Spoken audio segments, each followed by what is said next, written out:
Mickey Views, I think, people, they have differences with everybody. I get it. I understand. But in terms of the content that is produced, you got to include Mickey Views at the top of that list. Oh, absolutely. It's pretty. I think he's a very good content creator in that regard. And I would implore anybody to actually view this video in its entirety. We'll play a few clips though. Mickey Views is right up our alley here on OG55 because here on the channel, like we do a lot of the similar kind of journalistic commentary kind of stuff that Mickey Views does. Yeah. The deep dives into this stuff. You don't see Mickey Views going into the park doing the churro thing, and I'm not disparaging that at all. There's fantastic content creators out there that do like the food reviews and things like that, really cool stuff. But we don't really do that here on this channel, and Mickey Views doesn't either. So it's like, just for us personally, we gravitate towards this guy's content because it's like, man, this is our shit. We love it. you know. Exactly. No. I agree. I think his commentary is pretty good, all things considering, right here. But hey, I'll give credit where credit's due. To actually go down there and actually see it in person, bring the camera and all that. Absolutely. Well, we gotta showcase that on OG55 a little bit. Yeah. We'll play some clips.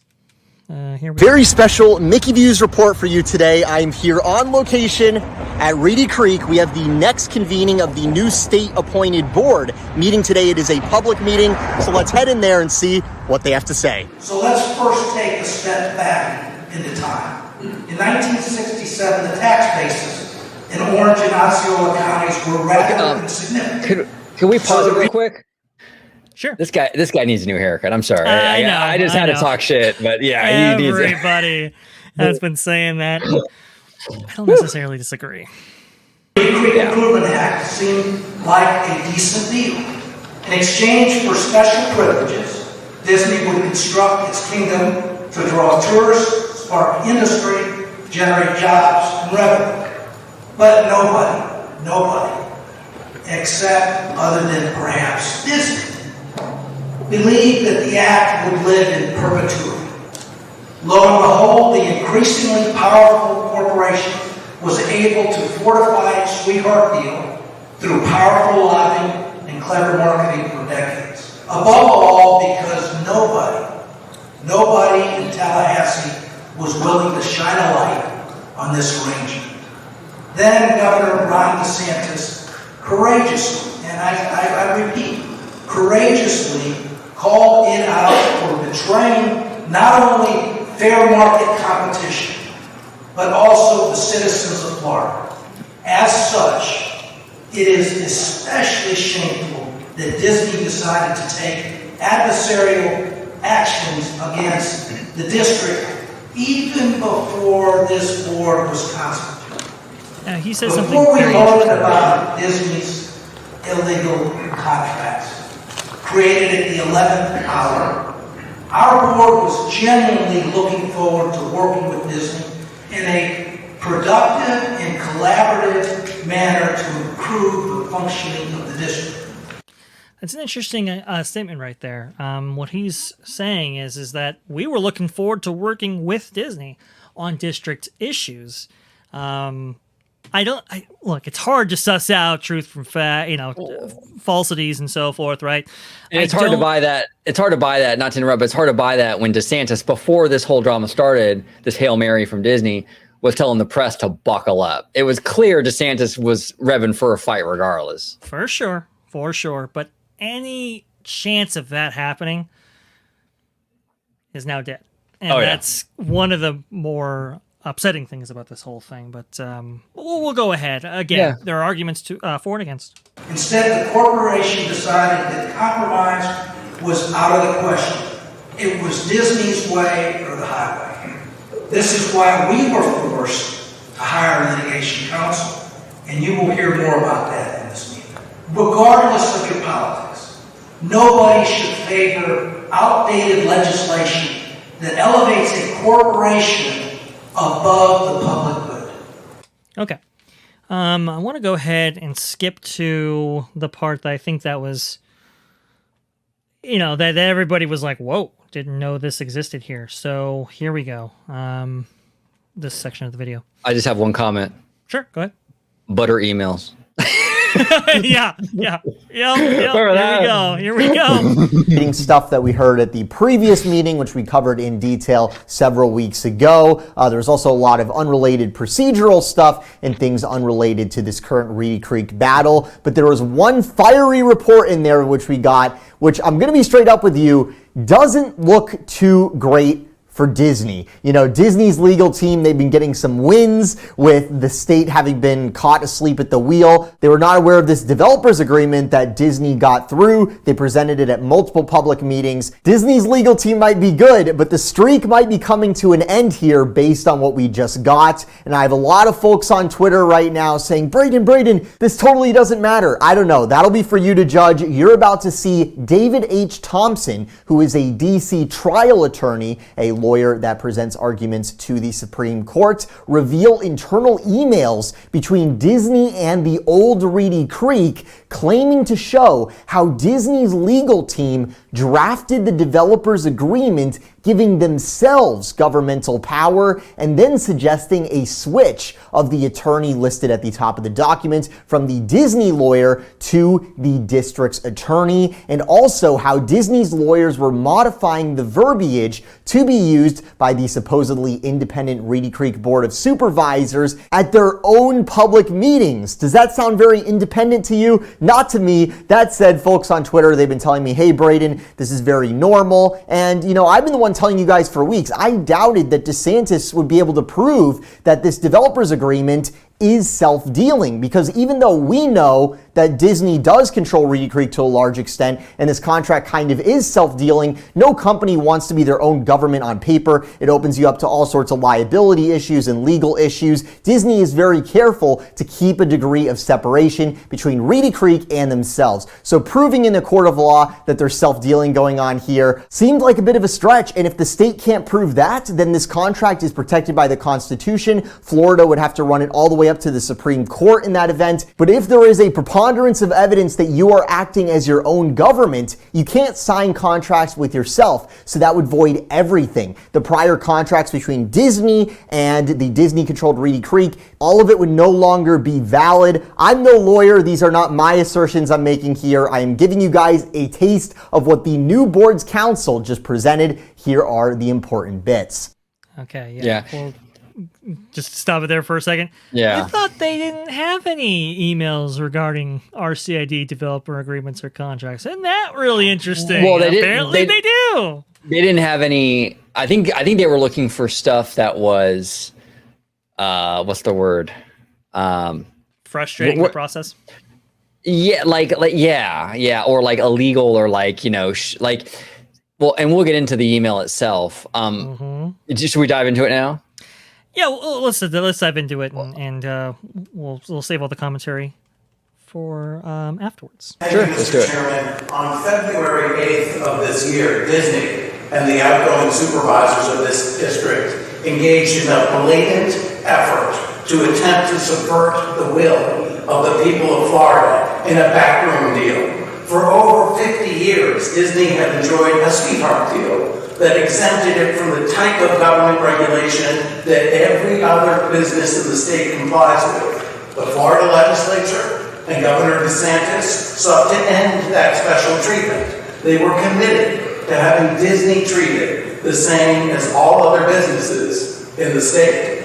Disney responded by engaging in an illegal and indeed unconstitutional effort to extend the life of its sweetheart deal. But Disney's efforts are riddled with illegality, and they will not withstand judicial scrutiny. Procedurally, Disney and the prior board failed to adhere to the state sunshine laws. Specifically, they failed to mail notice to the other property owners in the district. Okay, so what he is referring to there, I have a screenshot of that. Here we go. Is this section right here in Florida law? So this is 163-3225, which says here, public hearings. Before entering into, amending, or revoking a development agreement, a local government shall conduct at least 2 public hearings. At the option of the governing body, one of the public hearings may be held by the local planning agency. Notice of intent to consider a development agreement shall be advertised approximately 7 days before each public hearing in a newspaper of general circulation and readership in the county where the local government is located. Notice of intent to consider a development agreement shall also be mailed to all affected property owners before the first public hearing. The day, time, and place at which the second public hearing will be held shall be announced at the first public hearing. The notice shall specify the location of the land subject to the development agreement, the development uses proposed on the property, the proposed population densities, and the proposed building intensities and height, and shall specify a place where a copy of the proposed agreement can be obtained. So that is what this attorney is saying is at issue regarding the sunshine laws that Florida has in its statutes. To counter, I'm going to actually, because I think this gentleman, I think we both follow this gentleman. I think he's been on top of this, and I think he brings up an interesting point, and I kind of want to see what you think about it, Dre, and we'll kind of go from there. Sure, go ahead. So CBC Travels here says, okay. Who exactly do you think are the affected property owners other than Disney and the old board, both of which were party to the agreement and worked on the agenda together? Who exactly were they supposed to mail? The residents are all renters from Disney, the property owner. So who else owns any of this property? So interestingly, there are residents of the district. Do those residents qualify as actual property owners, specifically the double wides north of Magic Kingdom, for example, and who actually resides there? I believe that land is kind of in a leasing arrangement in which they have to sell that land back to Disney after a certain standpoint. Yeah. One might be able to argue that they were property owners at that time. From what I understand, also too, I believe the Golden Oak properties are also property owners, if that is correct. I don't know did they rent those houses or no. I'm not sure. Yeah, that's the thing. I don't know. Yeah, I don't know. So the idea is, okay, well, if Disney's a party to this and Disney's the only property owner, let's say, of the district, right? Are they necessarily mandated to mail themselves a notice that this hearing is going to take place 7 days in advance, right? It's an interesting argument from a legal basis. From my standpoint, I don't think that's going to be sufficient in order to render an agreement null and void, because it's kind of this letter of the law versus spirit of the law, right? This is what judges decide all the time. The letter of the law says you have to mail these things out. But the spirit of the law is, well, yes, you're mailing these things out because you're attempting to notify the people of these developer agreements. Well, there is no obligation to notify because, right, they were party to it. So they were emailing each other. Well, then we'll get into that for sure. Jonathan Turnley, I will kind of bring this to light here. Jonathan Turnley, an attorney who's been following this, I guess, closely. He contends that they didn't actually fulfill their obligation and that this might be rendered null and void. Let me see if I can actually find the subsection here. Let's see. Hang on here. Okay, the Declaration of Restricted Covenants gives Disney total control over development and even bans the new board from using Disney's name or the names of any of its fictional characters, fanciful characters, sorry. It had the royalty clause, the royal clause. Well, it says right here, first and foremost, under Florida subsection 163-3225, which is what I just read to you earlier, a board cannot order such changes without giving a 7-day public notice and other conditions. You are not allowed to jump scare like Space Mountain. You must give notice on your intended measures. Also, too, and I thought about this, and I honestly don't know the question, does affected property owners include people outside the district? Now, this might be a weird question to ask, but let's say, for example, the board does want to get rid of the provision says maximum density, maximum height, right? Or Right. maximum intensity is what they say. Well, if you live by the district, that will affect you. If you have, Right. let's say, a high rise right next to you, right? That affects so, you. are they affected property owners? Because if then they are affected property owners, well, that changes some things. But I really don't know. If somebody could let me know in the comments whether Yes. that provision would actually apply to them, I would very much like to know that answer. Yeah, absolutely. Oh, and real quick, I do want to also say with Jonathan Turley, and this is from somebody I follow on Twitter. He was in the Florida legislature. I'm just putting it out there because I think it's worth mentioning. Sure. Apparently, okay, so this is Juan Carlos. He says Turley was hired by DeSantis folks to say all of this. I guess the reason he said the reason I know this is because I was a Republican legislator in Florida when we hired him on a cultural issue in 2004. Now he goes on to kind of go after Turley, calling him a hack and stuff. And I'm not going to get into the name calling, but I just found that interesting because he actually was part of the Turley stuff in 2004. I suppose so. Very, very interesting. We'll see. It's interesting thing that I could have guessed that he was hired on by DeSantis to actually put this out there. He had an article in the New York Post, for example, talking about this and so forth. They definitely are attempting to combat some of the media against DeSantis with some other information of their own. We'll see who actually wins out in the end. The obligation to make such a mailing is crystal clear under the law of Florida, and Disney's failure dooms their entire effort to evade the will of the people of Florida. And there's a second procedural flaw in Disney's efforts. Under Florida law, a development agreement of this type can be entered into only if the district has put in place procedures to adopt such an agreement. And the Reedy Creek Improvement District neglected to do so. Again, another procedural argument.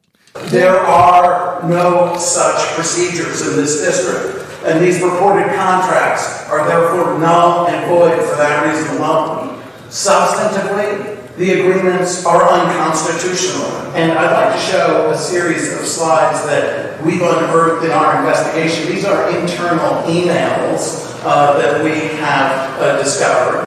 Okay, so we'll read these briefly here.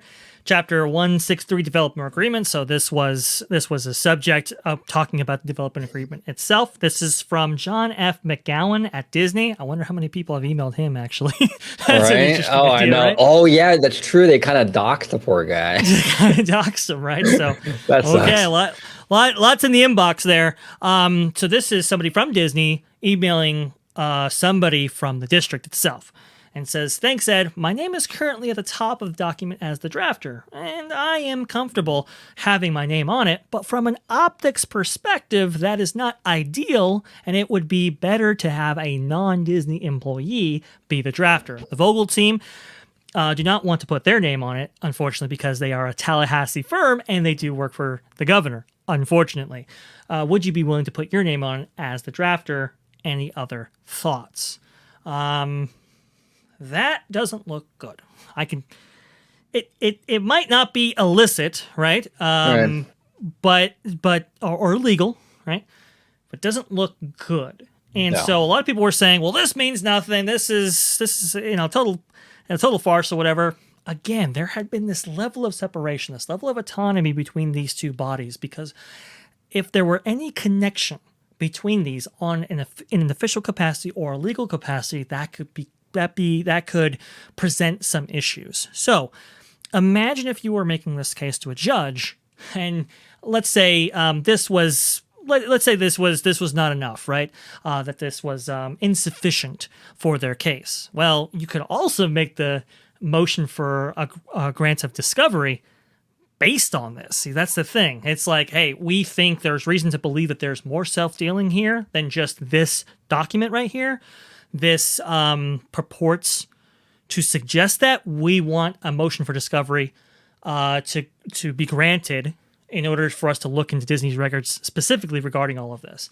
That's where this gets, I think, the most complex here right at the gate. It's interesting. Yeah, a lot of people are focusing on the optics perspective.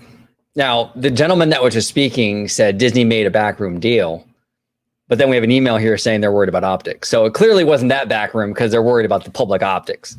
Just, I mean, this guy understood the scrutiny, the public scrutiny this was going to have because Disney's on it. It's a Disney thing.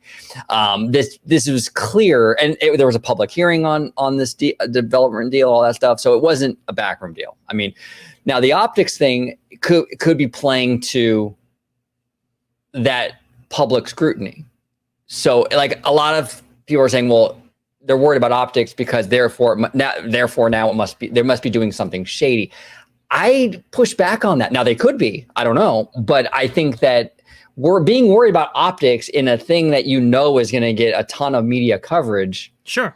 Seems kind of normal to me. I mean, you're going to want to worry about the optics and dot all your I's and cross all your T's with something like this. You don't want bad optics. It doesn't necessarily, I'm not ruling it out. I'm just saying it doesn't necessarily mean that there's something nefarious going on, in my opinion. I don't know. I don't know about that.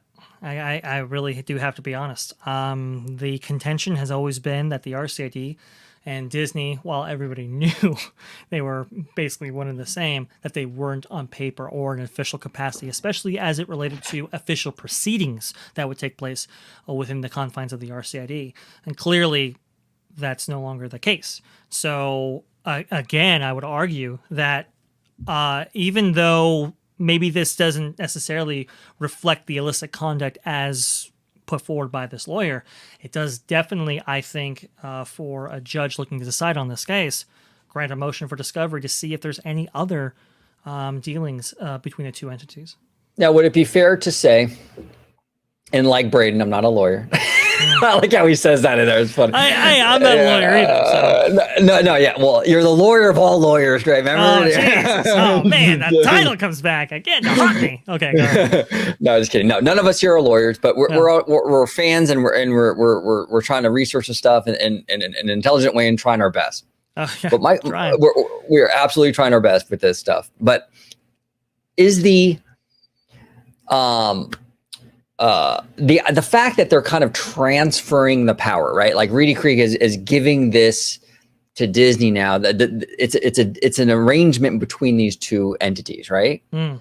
Is it unreasonable to assume that there would be emails between two parties trying to make an arrangement, some sort of transfer of power? Wouldn't it be assumed that, like, I'm sure, I mean, you would have emails between Bob Iger and Lucasfilm when he was trying to acquire that. Wouldn't you have this kind of thing? I mean, I don't know. And again, I'm not a lawyer, but in other development deals, is this kind of thing normal or not? And I don't know the answer to that. And I would think it would be if you're trying to do the transfer. You know what I'm saying? Try to okay, we're going to transfer this over to Disney now. You would have to have some kind of correspondence with these two parties. Indeed. No? Well, indeed, yeah, but this suggests that those parties are one and the same. And so that's kind of the big distinction here. And in prior developer agreements, of course, there would be correspondence between two parties. That's for sure. Right. But this suggests that these are not two distinct parties, that these are these parties are interchangeable, right? And they never have been on a legal or an official capacity. And that's what's most at issue right here. It opens them up to certain liabilities and other things that could maybe render this whole thing void. Now, I'm not sure if it actually is going to, right? Yeah. I don't know if this is enough just by itself. Doesn't look good though. I think that's what I'll say. It doesn't look good, and for a judge looking to decide whether or not to go forward with the case at all, or looking to render a judgment which way or the other, I think this is certainly grounds that could be granted a motion for discovery, and that's precisely what Disney does not want. And remember, they said those records don't exist. Well, maybe we'll see. Yeah. We'll let this play out a little bit. We only have a little bit of it left, and we got to wrap the show up. So. Yeah, absolutely. It is ironic, though, too, how John says he's concerned about the optics perspective, and his email about the optics perspective was the worst optics in the whole thing. Very ironic. Very ironic.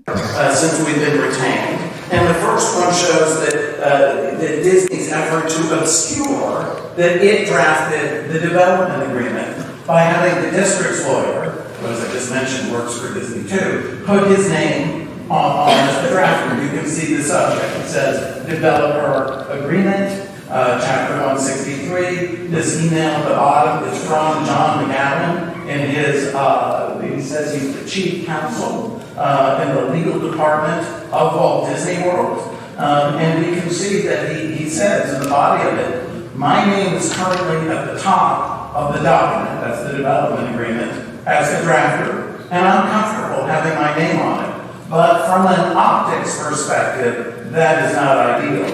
And it would be better to have a non-Disney employee be the drafter. So we see Disney doing the drafting and then trying to cover it up right away. And if we look at the next slide, we'll see the same was true of the restricted covenants. Here we can see that originally it says that it's John Allen, that's the in-house Disney lawyer we just saw, it was listed as prepared by and returned to, and then that struck out, and then they put in the district's lawyer instead, and you can see that in the red line. If we look at the next slide, we can see that the Disney in-house lawyer also edited the development agreement agenda for the district's board meeting. We can see the subject line forward agenda for January 25, 2023. That's significant because those are supposed to be RCID roles to modify an agenda that they're voting on. So again, showing a little bit more. And we can see that this is from John Allen, the in-house Disney lawyer. And we can see, he says in the first line, I would also suggest modifying the agenda item as follows. So Disney's lawyer is literally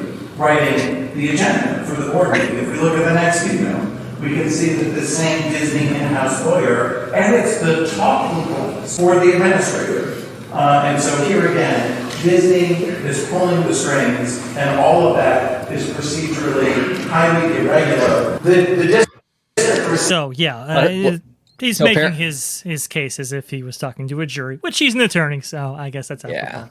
Yeah. It's interesting. It's very, very interesting. I'm very curious to see how that pans out. How that all.